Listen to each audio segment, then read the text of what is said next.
Size basın ilan kurumu olarak 2 Mayıs 2014 tarihinden açılmamızdan bugüne kadar yerel gazetelerimizin ve ulusal gazetelerimizin destekleme gayesiyle, onlara yük getirmeden onların yükünü almak gayesiyle projeler geliştiriyoruz.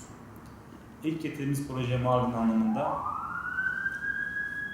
Sayın Genel Müdürümüzün de bir gazeteci olması münasebetiyle onun teşvikleriyle Sarı Basın Kartı projesini geliştirdik ve Sarı Basın Kartı'yla 60-70 yıllık bir Mardin basın tarihinde bugüne kadar 18 adet Sarı Basın Kartı olmasına rağmen 1 Temmuz 2014 tarihinden bugüne kadar yapılan girişimler sonucunda başvuru sayısı 37'ye yükseldi. Ve bu başvuru yapan şahıslar gazeteci mesleğini birebir ifa eden kişiler ve dolayısıyla bunların Sarı Basın Kartı alacak potansiyelde kabiliyetteki arkadaşlarımızdır. Dolayısıyla Sarı Basın Kartı projesi meyvesini verdi. Şimdi de gayemiz gazetelerimizin yarınlarına hazırlık kapsamında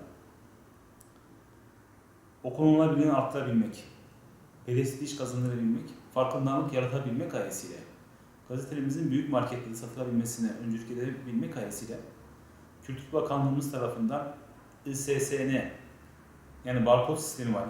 Yerel süreli yayınlardan dolayı oluşturan bir barkod sistemi. Bu barkod sistemi oluşturulan hem Kültür Bakanlığı tarafından gazete bilgilerimiz yer alıyor. Aynı zamanda büyük markette satıldığımız zaman bu büyük markette satıldığımız zaman gazetemiz rahatlıkla satılabilecek. Bunlara yine Basın Yayın Enformasyon Genel Müdürlüğü tarafından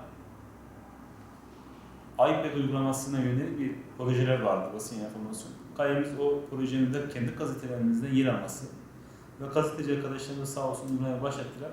Telefonlarından iPad uygulamasını, iPhone veya iPad uygulamasını olan arkadaşlarımız kendi gazetelerinden veya okudukları gazeteyi barkodu girdikleri zaman otomatikman gazeteyi görebilecekler. Bu da bir avantajdır. Gönül ister ki bütün arkadaşlarımızın sahada birebir gazetecilik yapmaları ve ilan paslarını arttırabilmesi, yani özel reklam, özel ilanların alınabilmesini alacak edebilmesi.